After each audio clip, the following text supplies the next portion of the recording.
दोस्तों, आज मैं आपको सुनाने वाला हूँ एक ऐसी हॉरर कहानी जो सच्ची घटना पर आधारित है। हाँ, एक इंडोनेशियन फिल्म केम्बंग खंटिल जिसे पहली बार 19 अप्रैल 2010 को रिलीज किया गया था और यकीन मानिए इस फिल्म को देखकर आपकी रूह कांप जाएगी। कहानी शुरू होती है एक डरावने सन्नाटे वाले सीन से, जहां एक खून से लथपथ अजीब सी औरत दिखाई देती है। वो गोद में एक बच्ची को लिए हुए लोरी गा रही होती है। हाँ, वही बच्ची तनिया। उसका चेहरा शांत लेकिन डरा हुआ और उस लेडी के आसपास एक रहस्यमय साया।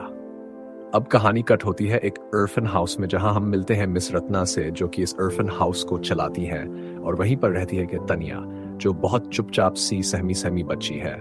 कोई उससे खेलना नहीं चाहता, कोई उससे बात नहीं करता और वो हमेशा अकेली रहती है। एक दिन एक कपल मिस्टर एंथोन और मिसेज सिस्का अर्फन हाउस में आते हैं, बच्चे अडॉप्ट करने के इरादे से।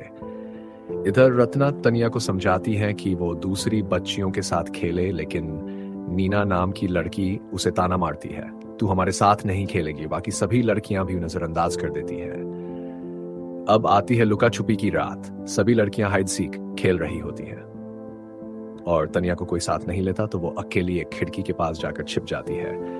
लेकिन तभी नीना जब उसे ढूंढने खिड़की के पास आती है, अचानक एक साया, एक खौफनाक हाथ नीना को जोर से पकड़ता है और खिड़की से नीचे फेंक देता है। सभी लड़कियां चिल्लाती है, नीना बुरी तरह घायल हो जाती है और सब कहते हैं तनिया ने किया है। लेकिन क्या सच में? मिस रत्ना तुरंत नीना को हॉस्पिटल भेजती है और तनिया को समझाने जाती है कि ये उसका कसूर नहीं। लेकिन तभी वो देखती है तनिया के हाथ पर एक बड़ा, गहरा और अजीब सा जख्म है। और तभी दरवाजे के पास फिर से वो खून से सनी हुई लेडी खड़ी दिखती है, जो सिर्फ तनिया के पास ही रहती है और कोई उसे देख नहीं सकता। अगली रात सभी लड़कियां खाने के टेबल पर होती हैं, लेकिन जैसे ही तनिया बैठती है, सब उठकर चले जाते हैं। उसकी तन्हाई और गहरा जाती है। अब अगले दिन मिस्टर एंथोन और मिसेज सिस्का वो तनिया से बात करते हैं, लेकिन वो ज्यादा कुछ नहीं बोलती। जब वो उसके हाथ पर जख्म देखते हैं तो उसे छुपा लेती है। अब मिस रत्ना बताती है कि उन्होंने तनिया को अडॉप्ट कर लिया है। तनिया को मिल जाता है नया घर, लेकिन क्या सच में वो अब सुरक्षित है? एक महीना बीत जाता है और अब एंथोन की बहन अलीसा उनके घर आती है। वो एक यंग एक्ट्रेस है और एक थिएटर प्ले में हिस्सा ले रही होती है। लेकिन पहली ही रात अलीसा को महसूस होता है कुछ अजीब। रात को वो अपने कमरे से बाहर निकलती है। कोई साया, कोई उसके कमरे के पास घूमता है। वो बाहर जाती है लेकिन कोई नहीं होता। वो तनिया के कमरे तक पहुंचती है, उससे बात करने की कोशिश करती है, लेकिन तनिया एकदम चुप है। वो किसी से बात नहीं करती। इसी बीच सिस्का भी वहां आ जाती है और अलीसा के पूछने पर बताती है, जब भी मैं प्रेग्नेंट होती हूँ। ये बात पूरी नहीं हो पाती। थोड़ी देर के बाद अलीसा गार्डन में अपने प्ले की प्रैक्टिस कर रही थी। तभी वहां आता है एडी, जो अक्सर वहां फूलों की डिलीवरी के लिए आता था। थोड़ी बहुत बातचीत होती है और वो सिस्का को फूल देकर चला जाता है। लेकिन सिस्का जैसे ही उन फूलों को लेकर एक पुराने कमरे की तरफ दी है, उसके पीछे पीछे तनिया भी जाने लगती है। तभी एक सख्त और डरावनी आवाज उसे रोकती है, इस कमरे के अंदर कभी मत जाना। ये आवाज थी एंटोन की, जो बहुत गंभीर था, क्योंकि ये कमरा अच्छा नहीं। अब थोड़ा समय बीता है और अलीसा अपने रूम में जाकर फिर से प्ले की प्रैक्टिस करने लगती है। लेकिन तभी नीचे से आवाज आती है, सब लोग उसे डिनर के लिए बुलाते हैं। अलीसा नीचे जाने लगती है, पर तभी उसकी नजर खिड़की के पास खड़ी तनिया पर पड़ती है, जो बाहर कटक देख रही थी। अलीसा उसके पास जाती है और जैसे ही वो भी बाहर झांकती है, ग्लास के रिफ्लेक्शन में उसे दिखती है वही फीमेल स्पिरिट। वो डर जाती है, लेकिन खुद को समझाती है कि शायद ये उसका वहम है, और फिर तनिया को वहां से ले जाती है। अब रात का खाना चल रहा है, जहां पर बातचीत के दौरान अलीसा एंटोन से कहती है, जब तुमने घर छोड़ा और वापस आए तो सब कुछ बदल चुका था। एंटोन जवाब देता है, मैंने बहुत कुछ कमाया, बहुत कुछ खोया भी। इसी पर सिस्का भी बोलती है, हाँ, बलिदान तो दिए हैं। लेकिन दोस्तों, इनकी बातें कुछ अजीब सी लग रही थी। उनके चेहरे पर एक रहस्यमयी हंसी थी, जो बिल्कुल नॉर्मल नहीं थी। अब अलीसा अपने कमरे में जाती है और तभी उसे फील होता है कोई प्रेजेंस, और फिर दीवार पर लगी पेंटिंग में काला साया समा जाता है। पेंटिंग जिंदा हो जाती है और अलीसा पर हमला करने लगती है। ठीक वैसा ही सीन जैसा हमने the Nun two the Conjuring में देखा था। अलीसा बुरी तरह डर जाती है, लेकिन तभी सब कुछ नॉर्मल हो जाता है। तो वो सोचती है शायद ये भी उसका भ्रम था। रात को उसे फिर आवाज सुनाई देती है, और जब वह बाहर जाती है देखती है तनिया खिड़की के पास खड़ी होकर लोरी गा रही थी। वही लो फिल्म की शुरुआत में एक महिला गा रही थी।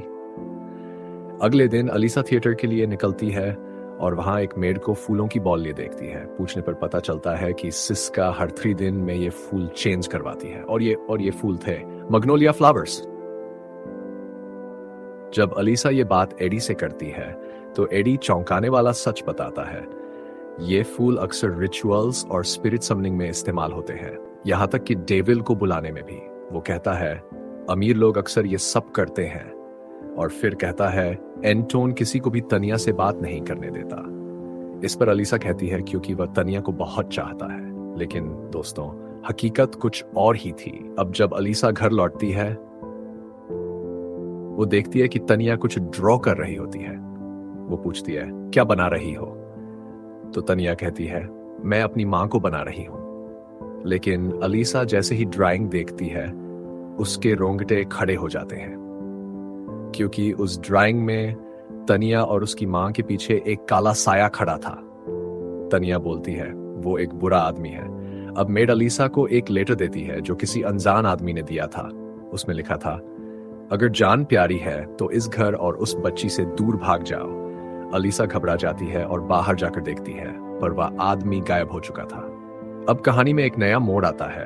रात में एंटोन तनिया को लेकर जाता है, और जब वह सो रही होती है तो उसे फील होता है कि कोई चीज उसे बार बार हर्ट कर रही है। और फिर उस ड्राइंग के अंदर बने इविल फिगर की आंखें अचानक चमकने लगती हैं, लाल चमकती आंखों वाला। लेकिन सब कुछ उससे भी ज्यादा खौफनाक तब हो गया जब मेड को तनिया की आवाज सुनाई दी, इधर आओ। मेड चुपचाप उस कमरे की तरफ बढ़ती है, और अंदर का नजारा। तनिया बेसुध हालत में दीवार पर कुछ अजीब सा लिख रही थी। उसकी आंखों में होश नहीं था, और तभी एक इनविजिबल शक्ति उस बेचारी मेड पर हमला कर देती है।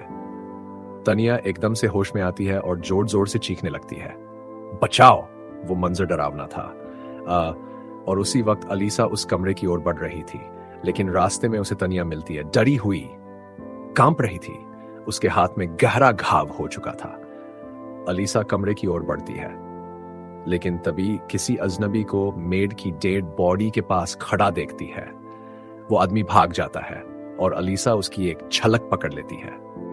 अगले सीन में एंटोन कहता है हम मेड के घर कुछ पैसे भेज देंगे, ये एक हादसा था।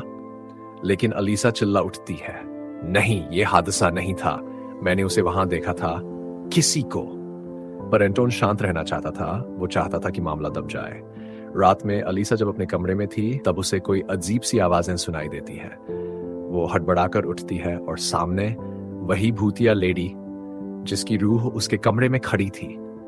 अलीसा की चीख निकल पड़ती है, कौन है?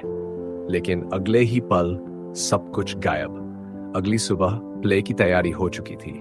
सब लोग देखने आए थे। मंच पर कहानी चल रही थी। एक पिता को अच्छी फॉर्च्यून के लिए अपनी बेटी की बलि देनी थी। अलीसा उस मां का रोल कर रही थी जिसे अपनी बच्ची को बचाना था, पर प्ले के बीच ही सब कुछ बदल गया। वो मिस्टीरियस आदमी फिर दिखता है। तनिया बेचैन हो जाती है, और तभी उस फादर को कोई अदृश्य ताकत धक्का देती है। वो बहुत दूर गिरता है, और तभी लाइट चली जाती है। पैनिक, हर तरफ चीख पुकार, और तनिया गायब। कुछ देर बाद वह सबको थिएटर के बाहर बैठी हुई रोते मिलती है। घर लौटते वक्त एंटोन कहता है कब तक सब ऐसे ही चलेगा? और सिस्का धीरे से जवाब देती है, थोड़ा सब्र रखो। लेकिन ये सब अलीसा सुन चुकी थी। अब वो अंदर तक हिल चुकी थी। अलीसा अपने दोस्त एडी के साथ रत्ना से मिलने जाती है।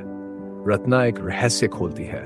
3 साल पहले तनिया की मां लास्त्री खून से लथपथ मेरे दरवाजे पर आई थी। उसने मुझे कहा मेरी बच्ची का ख्याल रखना, और फिर उसकी गोद में तनिया को लेकर वही लोरी गाने लगी। वही लोरी जो शुरू से हम सुन रहे थे। रत्ना बताती है तनिया अकेली बच्ची है, जो किसी से बात नहीं करती और उसे मैग्नोलिया फूल खाने की अजीब लत है। मुझे लगता है वो कुछ छुपा रही है, कोई बोझ है उसके अंदर, कुछ अलौकिक, कोई स्पिरिट। अब हम तनिया को देखते हैं, वो उस बंद रूम में जाने लगती है जहां जाने से एंटोन ने उसे मना किया था। लेकिन आज वह दरवाजा खोल देती है। एंटोन उसे रोकता है, गुस्से में उसे उसके कमरे में धकेलता है। पर तब कुछ भयानक होता है। तनिया गुस्से में हवा में उड़ने लगती है, सब कुछ हिलने लगता है और तभी एक झूमर गिरता है एंटोन के सिर पर। वो वहीं मर जाता है। अगले दिन उसका फ्यूनरल होता है और अलीसा देखती है वही आदमी। तुम कौन हो और क्या चाहते हो? अलीसा पूछती है। वो बोलता है, तोरो हूं, मैं ये सब रोकना चाहता था। मैं लास्त्री का भाई हूं और तनिया वो द रेड डेविल के लिए मार्क्ड है। तनिया एक साधारण सी बच्ची लगती है, लेकिन वो दरअसल एक वेसल है, यानी कि एक शरीर जिसमें रेड डेविल को कैद किया गया है। उसके अपने पिता ही उसे शैतान को बलि देने वाले थे, लेकिन उसकी माँ यानी लास्ट सत्री ने अपनी जान देकर उसे बचा लिया। तब से तनिया के अंदर डेविल तो बंद हो गया, लेकिन खतरा टला नहीं। सालों बाद तनिया के जन्मदिन पर फिर वही रिचुअल दोहराया जाने वाला है, जिससे डेविल बाहर निकल सके और कल्ट के लोग अगले 7 पीढ़ियों तक उसकी सेवा करें। और इसी बीच एक करके कई किरदार सामने आते हैं। सिस्का, जो उसकी देखभाल करने वाली लगती है पर असल में कल्ट की मेंबर होती है। अलीसा, जो सच की तलाश में है। और तोरो, जो उसे बचाना चाहता है लेकिन खुद मारा जाता है। रिचुअल शुरू होता है, सिस्का बलि देने वाली होती है, लेकिन तभी तनिया के अंदर की शक्ति जागती है और वो सिस्का को ही खत्म कर देती है। अलीसा की लोरी सुनकर तनिया शांत हो जाती है और डेविल उसकी बॉडी को छोड़ देता है, क्योंकि रिचुअल अधूरा रह जाता है। पर कहानी यहीं खत्म नहीं होती। एंडिंग में हम एक और बच्ची को देखते हैं जो मैग्नोलिया फ्लावर खा रही है, जो इस बात का संकेत है कि अब वो बच्ची अगला वेसल है, यानी कि डेविल अभी भी आजाद नहीं हुआ, लेकिन एक नई बलि के इंतजार में है। मिसेस शैतान को रोकना है तो साहस चाहिए, और कभी कभी एक माँ की आत्मा भी मौत के बाद लौट आती है अपनी बेटी को बचाने।